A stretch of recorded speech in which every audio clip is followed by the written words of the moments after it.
Need to know. St. George. Who is this St. George character? St. George, or George to his friends, was a Greek-born Roman soldier in the guard of Roman Emperor Diocletian.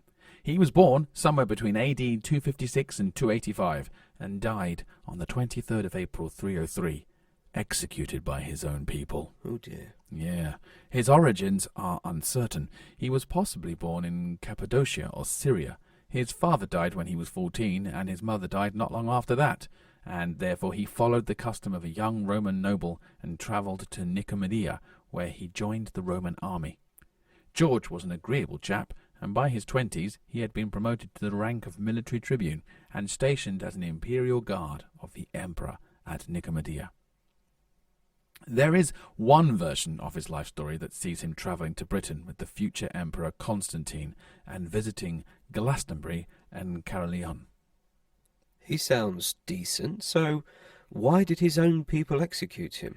On the 23rd of February 303, the Emperor Diocletian issued an edict that every Christian soldier in his army should renounce their faith and make sacrifice to the Roman gods. On receiving this news, George freed his slaves, distributed his wealth to the poor, and went to confront the emperor. Diocletian attempted to convert George. He offered land, money, and slaves if he would renounce, but he refused. Diocletian soon realized George's faith was stronger than his will, and so sentenced him to death. He was arrested and imprisoned.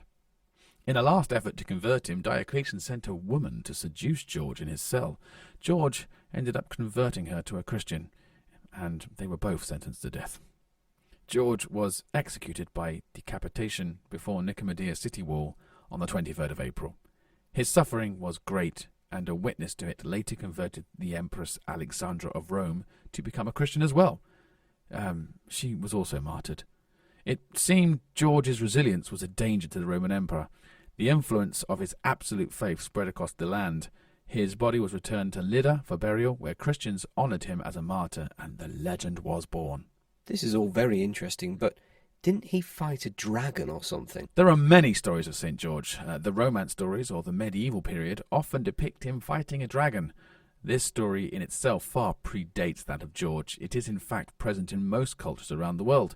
The rich symbolism has been interpreted for many causes, but on a basic level, the dragon, or monster, represents evil. An evil in yourself, a philosophical or physical enemy.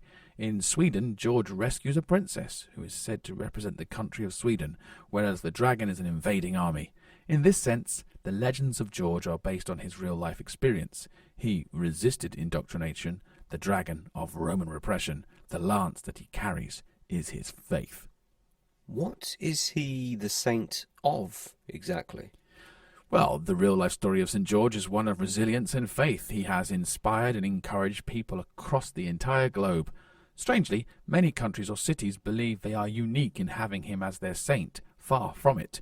St. George is revered in Georgia, surprise, surprise, Armenia, Belgium, Brazil, Bulgaria, Canada, Egypt, England, Ethiopia, Germany, Greece, India, Italy, Lebanon, Lithuania, Malta, Montenegro, Palestine, Portugal, Russia, Serbia, Spain, Syria, and the United States, as well as a huge list of cities. He is also patron saint of agricultural workers, archers, armourers, the Bulgarian army, cavalry, chivalry, the Corinthians, Brazilian football team, crusaders, equestrians, field workers, horsemen, horses, knights, lepers and leprosy, London, Order of the Garter, Palestinian Christians, the Portuguese army and navy, Romany people, saddle makers, scouts, sheep, shepherds, skin diseases, soldiers, and Teutonic knights.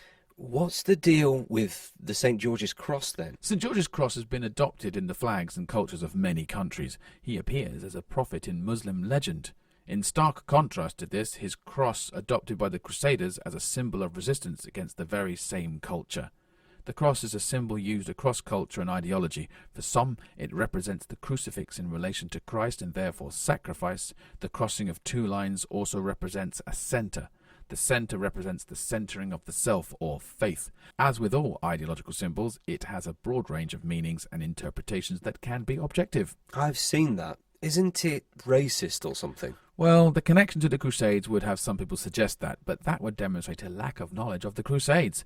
The flag itself in England gained a bad reputation through its association with football hooligans, a minority that represent only themselves. The flag of St. George is revered and worshipped worldwide, across cultures and faiths. As with all symbols, it represents what you bring to it as an individual. Okay, so how can I celebrate? Well, despite being the patron saint of England, there's no bank holiday like in other parts of the world. In England, this day was once as much of an event as Christmas. But it would seem that we have lost touch with long-standing traditions. It used to be common to wear a red rose on your lapel, and some communities still hold events and processions. Morris dancing groups still consider St. George's Day as one of the most significant dates in the year. In other countries, there are a litany of different celebrations. On the 23rd of April, Bulgaria have St. George as their patron and roast whole lambs for family feasts. Albanian communities light fires and dance around them. In Catalonia and Aragon in Spain, it is traditional for lovers to gift each other roses and books. Lovely stuff.